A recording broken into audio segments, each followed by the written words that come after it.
when there were opportunities for someone like Fudge to be able to get in and assassinate Berserker.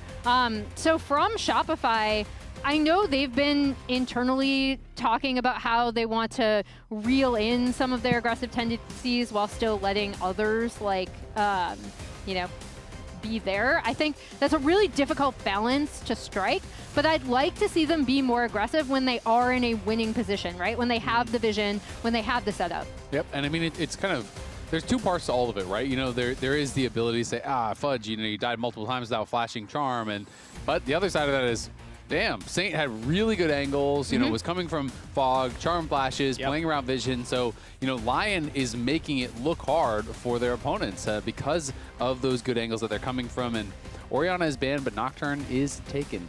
Yeah, Nocturne is taken, and it's a really interesting pick because they banned the Akali. Lock is up. The Akali answer is not up, but it's an interesting like draft choice, although now they just locked in Ryze. So I guess we're not going to see Lock, or Saint or Berserker are going to pilot it. Yeah, I mean, it would be pretty exciting to see if they want to go for it, but obviously the draft prio wasn't super high in it last game, so I'm kind of starting to get the vibe that it might just be going through. Might just get Lucian Milio with the Lucian locked in, so that is going to come through. So securing a really powerful bot lane duo for Berserker and Isles, and Berserker is such a reliable win con for the team. And I feel like Isles is so good on Enchanters. People always like to meme about Enchanters, how they just play themselves. There's not really any skill expression, but this guy has really good timing on his peel, really good timing on his abilities. His positioning is very, very good. I feel like he is on point. And especially when he's playing champions like Lulu, you know, like his Wild Growth even I actually are used think his to Lulu is cracked. Interrupt even like dashes himself and constantly. are pretty good.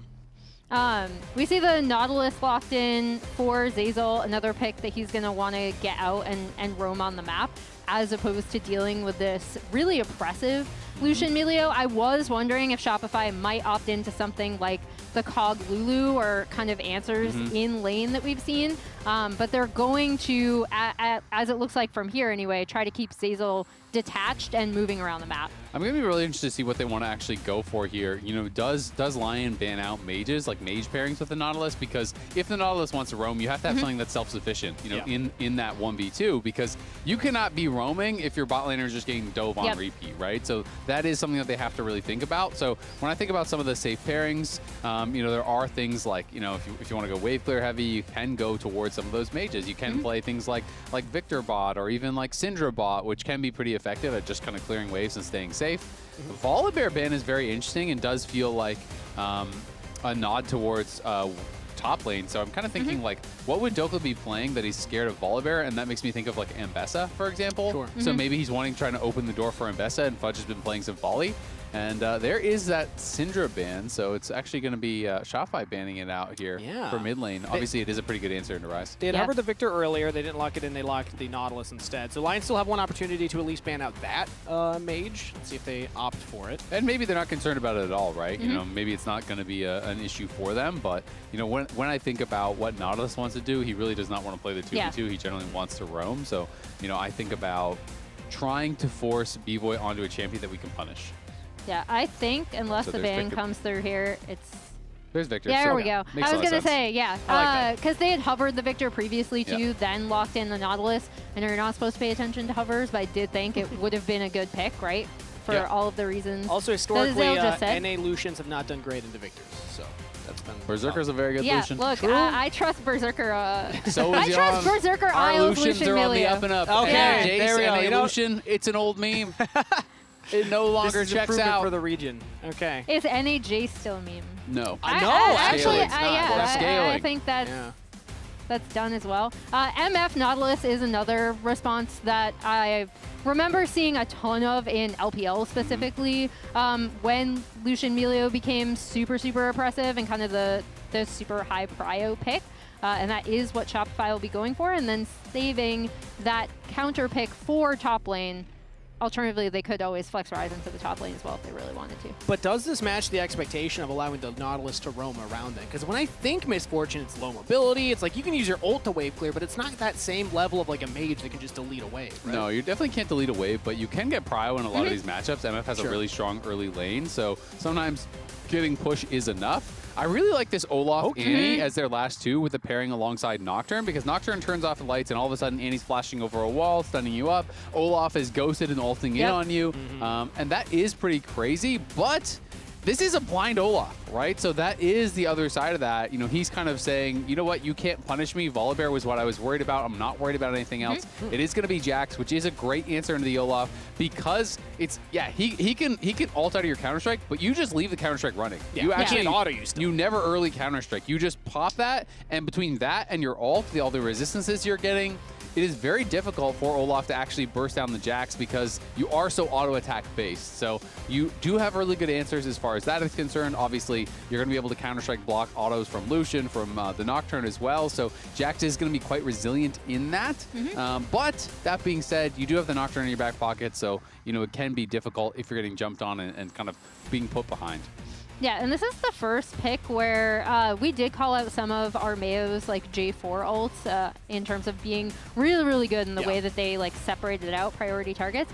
But this is a lot more in his hands, right? As an initiator, so it's going to be really interesting to see how they control the CC on this team. If he's going to be the one making those calls, still kind of integrating himself here. Doesn't really fit the whole like, oh yeah, I'm just gonna sit back and like let myself be carried. He kind of has to get in there from his interview, right? Yeah, because he does. He absolutely has to get in there. Which also was the story of game number 1. It was his body for the win. You know, he was throwing himself in there just to make sure that nobody else could follow up, and he was the only one dying. Nocturne, sometimes the same can happen, because if you ult in, it might just be a one-way journey if you don't have that like Orianna combo. Obviously, we already highlighted the positives of like an Annie being able to get in there too. He does have the Milio too. True.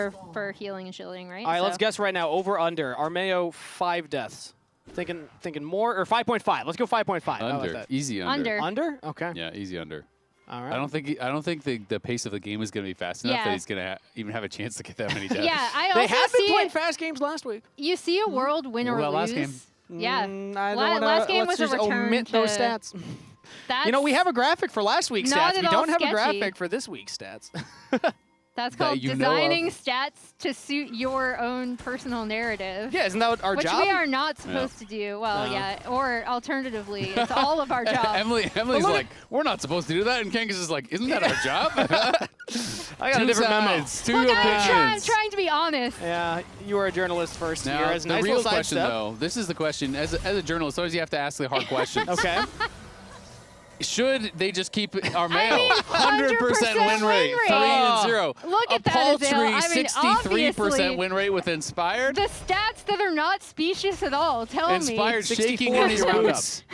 May come home to no job. Yeah, Lions moved on from this one. Exhaust early from Dhokla, taking the combat summoner spell top lane. So that will be Fudge and Ignite, or rather Flash and Ignite out of Fudge. Fudge and Ignite, yeah. that's Fudge true. and Ignite. The point stands. And now it's a Flash advantage here for Dhokla. And Dhokla is trying to make sure that Fudge can't actually get the wave in here. Fudge needs his Counter-Strike back desperately, but that is a pretty spicy top lane. Ignite Flash versus Flash Exhaust. He's trying to bait out the Counter-Strike early, but Dhokla is basically out of mana now, so Dhokla needs level 3 to even try to threaten a fight here. So I think Fudge has successfully gotten the wave in and will avert disaster, uses both his sums, but gets it in. Ooh, and a potential dive coming in here. Great from Zeyzal and Bvoy. Flash away, trying to get damage back into Isles, and that is a double kill for Shopify, but first blood to Berserker, 1-for-2 trade in the bot lane. This reminds me a lot of what we saw in week 1, right? Where they have the push, they're going to go for this dive. I believe, yeah, Zeyzal just hooks Berserker, and he decides he's just going to go in onto Bvoy anyway. Turret damage kind of does the rest there. But that reminds me of the play where Berserker's just diving forward on Cassio to try to get onto Masu. I mean, it looks silly, but they actually screwed him on the wave. I want to go back bot because we denied a full wave on that dive, and then the wave is pushing away from him. So that is actually super worth, in my opinion. Yeah. Look how many more minions there are for Berserker to farm. So that is kind of the untold story. You're like, you went 1-for-2, dummies. Well, you denied a lot of experience. You're denying a lot of gold as well. And there's a bit of a better buy here for Berserker. He got double longsword, and now the wave is pushing away from you, and you may just get stuck into a position where you have to fight again. Goes for another trade there. Zeyzal pulls him back into the minion wave, but I mean, yeah, with the Milio behind him, warm hugs, Berserker is fine. Yeah, and now Bvoy, it's going to get even worse because now they have him chunked, and you can see Nocturne is moving in on potential invade. They're trying to push it in and see if they can even threaten a redive here. Nautilus has got to go help him out. Was that a flash from Dhokla? I think it might have been. Yeah, Dhokla right now in the 1v1 pushing in. Can't quite see if he's got that summoner yet, but we'll give an update on that in a moment here. I was looking bot side to see how much more damage would come through. He flashed away from the Counter-Strike. That's what I thought. So Fudge, this is the thing. The Ignite is a shorter cooldown than Exhaust. So if you trade Ignite for Exhaust as a top laner, you want to try to force an all-in before the Exhaust is back up. So Fudge is trying to set this up. Taking a lot of damage now. One more Undertow might be enough. It's not as the stun comes in, but Dhokla still lives through it. One more bonk. Look margin of error is so slim. He just needed to wait. He just needed to wait. It's like a couple seconds and he wins that. Oh, that's tough. And now the Ignite is up as he respawns onto the map. Now Armao's looking for a play bot side here. Flash forward from Berserker. Bvoy pops the barrier and still goes down. Armao gets the kill there. Zeyzal's going to follow. Lion pounce in the bot lane and get 2 kills. Yeah, and this was kind of set up a little bit with that earlier play of Berserker and Isles getting themselves into a really good position. This is also why I believe in Berserker's Lucian, right? He's playing this so aggressively, as you should, right? Like, you really want to bully your opponents out of lane, as we're going to take a look at this top lane play again. Yeah, this is this fight one more time. I just feel like it is a pretty good angle from Fudge. Obviously, the Q through with the axe did take him down. You know, that goes through the Counter-Strike. But he just needed to wait for Ignite. The Ignite was a couple seconds off. I just feel like he went too early. You know that it is a shorter cooldown than the Exhaust. Dhokla with no reaction. Dhokla didn't even react. He's just chilling. He's just chilling, man. But that is big for Dhokla. And I want to talk a little bit about the fun that Berserker's been having in the bot lane. Yeah, he's been having a lot of fun.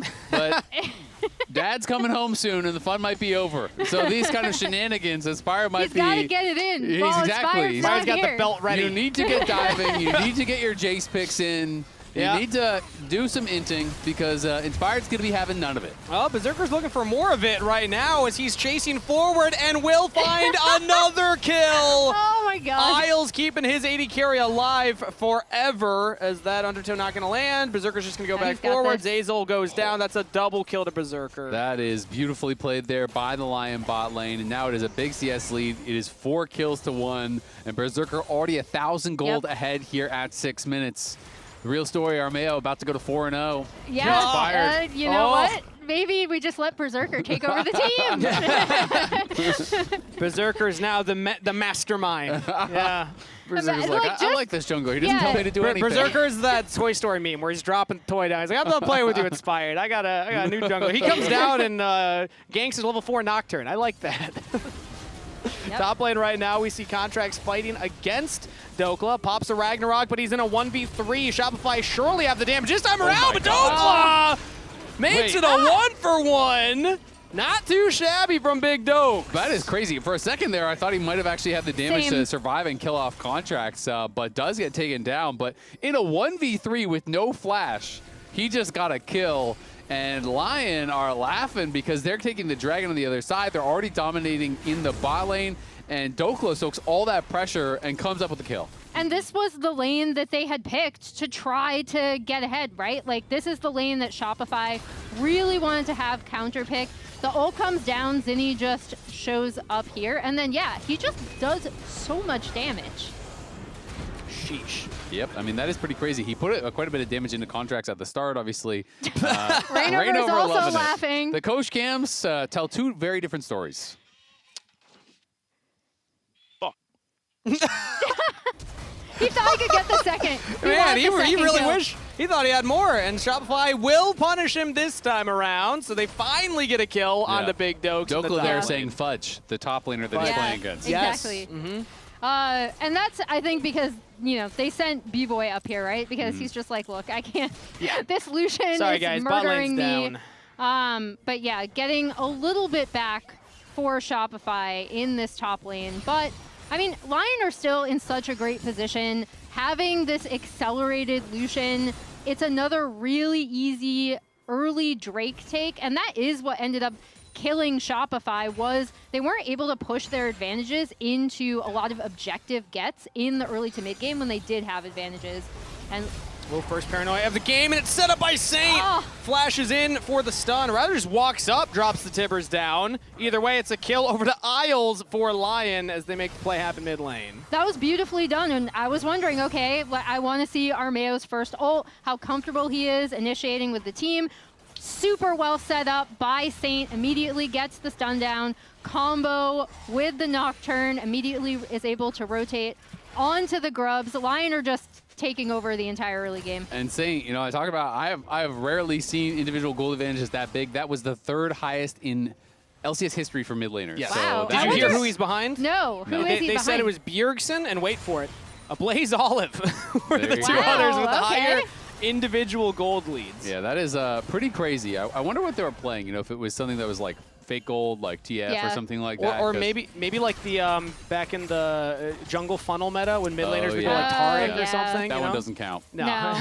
maybe. We're taking those away retroactively. Any and all records It's achieved through funneling. Strict from the record books. Yep.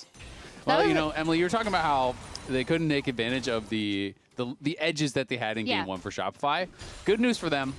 No edges to worry about. They have to come from behind to win. Don't have to worry about that now. These are some blunt edges Yeah. right now. Hitting them with a wooden spoon.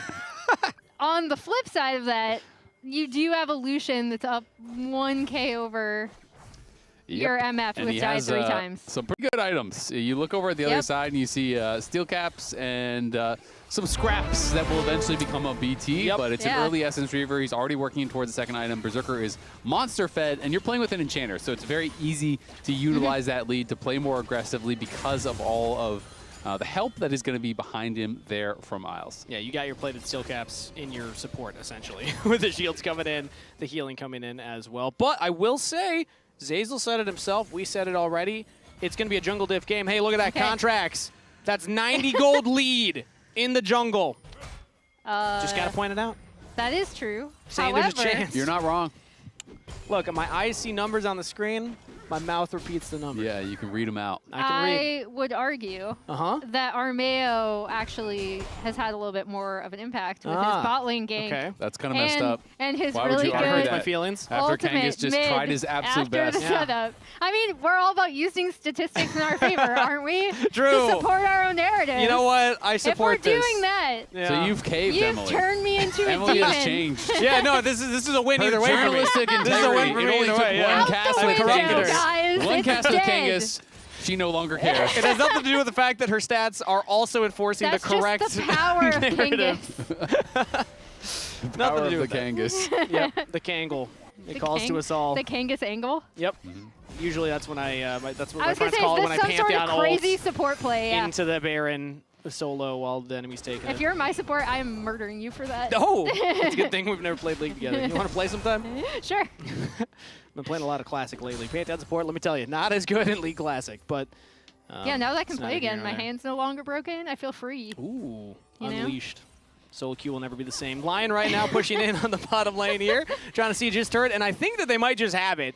Remember that last game? It was like, what, 19 minutes? And the stats told us earlier it was the second longest first turret taken in a Ziggs game. Second latest. Second exactly. latest, yeah, second latest turret in a Ziggs game. The other one was like just over 20 minutes. This time it looks like we're going to get that first turret a little faster, I'd have to imagine, if they keep pushing to this bottom side. But right now, Shopify are actually making a play here into the river. It's Zinie that goes in alone. The bolt time does a lot of damage. Saint gets out of there. Armao takes out Zinie and still manages to get away. LYON hold the line as Shopify Rebellion have to retreat. Yeah. Zinie's been studying those low-key Ryze Yeah, VODs. I was gonna be like, That was a looks deep little realm warp. familiar. Realm warping into his doom. Honestly, like the fact that Armao did recognize that he could move and get on the backline was also really nice. Didn't even burn flash. Saint did almost die there, right? So it got a tiny bit dicey, but again, this Lucian is such a strong point that they can play on the map. The setup for that was so good with them pushing in bot, immediately rotating onto Drake. They're in such a great position to basically force Shopify to do something that's ultimately going to be very risky. like that Realm Warp. Yep. Maybe not necessarily exactly where he wanted it to go, but Ooh, second undertow misses, but the exhaust comes out. Dhokla, we've seen this movie before. Flashes forward, the dredge line will land, but it's CC immune. Dokla's trying to run away. Zeyzal cannot get the last stick of damage in there. Dhokla almost falls due to Zeyzal from the top rope coming in to interfere with the 1v1. Yeah, very close there. Dhokla did a good job using the Stride Breaker to just kite out that Counter-Strike. He leap strikes on you, he pops the Counter-Strike, but he Stride Breakers and just kind of runs away, hits the undertow slow as well, and then looks for that all-in. Zinie's walking forward, trying to threaten with all the damage that comes from a Catalyst plus an Empowered Merc Treads Ryze. Surprisingly, quite a lot. yeah. More than you would want it. More than you would think. Amount of damage, honestly. The Cassante of mid lane. Wow, he was the original. Isn't Cassante the Ryze of top lane? Is that what we call him? Cassante has the meme, Ryze, so yeah. So he takes precedence. What memes does Ryze have? Probably a lot of old ones. Yeah. He's I'm been now reworked trying to 30 think. times, you know? Yeah, it was all the rework memes, but it's been a long time. He's losing his memes. They're losing the power. We're forgetting the meme. We're losing memes. Yeah, exactly. Bjergsen, so he was actually playing a Kali, and a Blaze Olive was playing Tristana in the two biggest individual gold diffs in mid lane for LCS history. So I want to go back to see that at a Kali game. Yeah. That I wonder must if it have was been that a playoff monster. one. Yeah. I have this playoff game from Bjergsen burning my brain where he just monster carried. Well, I have some action happening on screen in front of me right now as Contractz and Zeyzal are finding a pick in the side lane, and they will pull it off, but ooh, it's Zeyzal that takes the kill. Contractz not cashing out for that one, so Shopify at least get something done. Yeah, looking for a side lane play. Meanwhile, Berserker and Isles are going to take a few more plates off of this tier 1 turret mid. But again, like, this is what Shopify kind of have to do, right? Like, if they find someone alone in the side lane, can they make a play with Contractz? Can they make a play with this Ryze as Armao's going in? Bvoy into the bottom lane. Ooh, great Realm Warp from Zinie to get out of there before the fear comes out from Armao. So it's just an ult for ult trade. Yeah, an ult for ult trade, but that's going to favor Zinie quite a bit, honestly, as Armao's is a very important ult, and Zinie can still just continue to push this one right in. LYON, though, maintaining an over 3,000 gold lead. They still have not yet taken the first tower, but that is very likely to go their way. And you can see it is Saint heading out towards top lane, so they're trying to see if they can actually find an overload on one side of the map, find a kill onto Fudge, and look for that to be the catalyst to grab that first tower. And Fudge does have a read on the play, so he is just fully backed off and abandoned that top lane tower. They didn't actually get eyes on Saint, but no one is bot, and I think that is the key thing, is that they're trying to make plays on opposite side of the map and just no one showing up bot. And this is going to end up going to be so good for LYON with Berserker being able to take down that mid tier 1, with Saints kind of feint towards topside to attempt the dive and Fudge backing off, them being able to take down this topside tier 1 as well and get immediately onto the Rift Herald. I mean, this is a pretty rough trade for Shopify Rebellion. LYON get mid turret and top. They just TP'd Fudge into the bottom lane to now take that bottom outer turret, but Armao's already on the Herald, so this is essentially a 1-for-2 turret trade plus the Herald in favor of LYON. They just cashed out big. I mean, the tough part is they just couldn't defend, right? They weren't in the right position to defend. They were trying to look for a play on bot side. You know, Contractz was down there with Zinie, so they were expecting Saint's going to come down here. We're going to go for a 2v1, kill him off, but Saint doesn't show up there, so they have to abandon ship on the top side. They can't contest the Lucian, who's just so fed in the mid lane, so that's just kind of the reality of the situation. Also, reminder, LCS Championship is heading to the ATL. That's in Atlanta at the Gas South Arena. Tickets are available now. Scan the QR code to grab them as Armao goes in for the Paranoia top lane, but it's straight into the waiting arms of a support. Isles is here as well, so it's a 2v2 for now. Contractz now joining in. Zinie has lived for now, but Berserker's walking up the bullet time over the wall. Not in range for enough damage. Zinie falls. Flashes from Zeyzal and Contractz to get away, but their mid laner's already out of there. LYON find the play and even get that bottom turret. Dhokla wasn't even with them. Yeah, I was going to say, in the meantime, Dokla's just taking down this bot tier 1 all by himself. It's so impressive how LYON have played. Again, like, we were missing this from Shopify when they were in advantageous positions. Here, it's another ult coming in from Armao, knowing that Berserker is going to be heading up. And we see here during the replay, like, it's nice that Zeyzal's in the area, but Zinie still just doesn't have enough damage to turn onto Armao. I mean, Berserker's just so much stronger, right? Like, he got this early culling onto Bvoy, put him down about half HP, sidesteps the hook.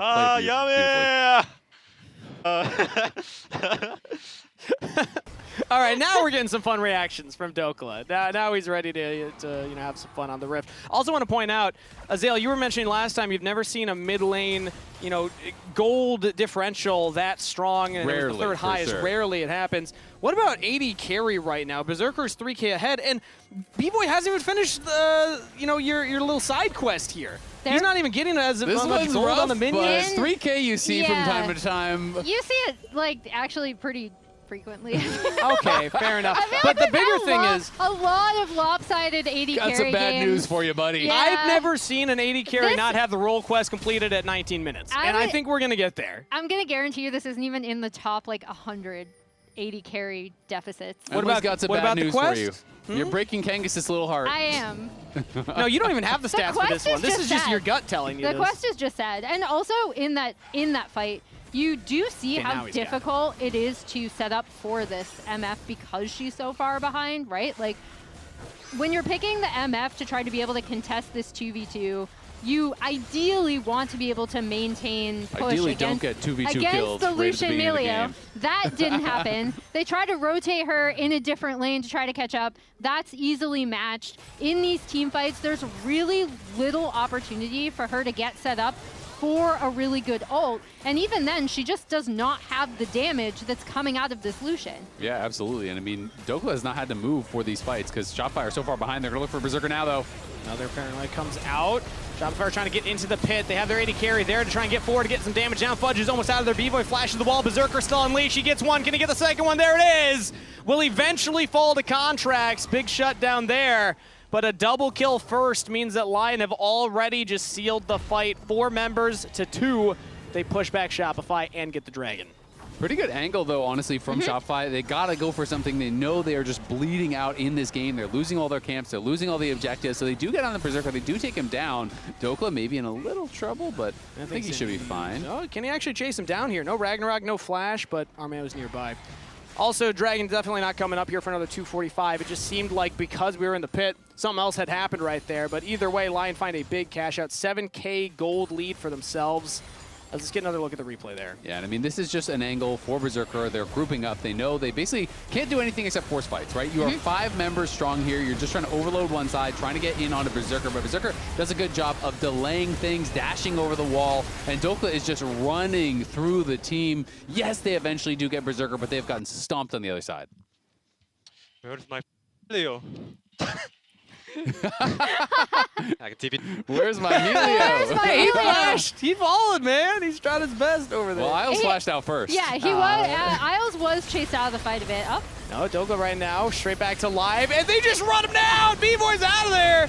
It's a 5v2, and they can't even keep their AD carry alive. Dhokla finds a double kill. Armao's still alive. It's a slaughter for LYON. Right at the Baron, a clean ace for 1 trade, and they're going to start up the purple worm. Can we get a hope check-in for Kangas here? How you feeling? We're at about a 0% on the old hope meter right now. I was like, they got onto Berserker. Like, you have a little glimmer of hope there. See, the problem is that just meant that he could go back to base and spend all the gold that he picked up from the double kill as well. Yeah, that's 3 items completed on Berserker, and that was a disgusting fight. Also, during all of that, they also popped Rift Herald. Saint was able to pressure the top side wave and push it in to get tier 2. Yeah. 10K at 22 minutes is pretty big, as Dhokla has just been flexing his muscle in this game, got the early solo kill, and has been a menace in these team fights. Hasn't had to join in a lot of the fights, but when he has shown up, he has been such a problem. Yeah, he eventually does go down, but again, he's just standing, fighting, soaking up all of that damage, and still walking away with kills. And then Saint has been great with the follow-up. Him and Armao feel like they are on point with these engages. Yeah, and I gotta say, Armao well under that 5.5 deaths. Yeah, Kangas, I think currently you at the big donut. I did tell you that. Yeah. I think you both were pretty correct for your predictions. Well done. Well done. We have had a higher combined kills per minute in this game. True. However, Armao has died a total of 0 times. 25 kills at 23 minutes, just under.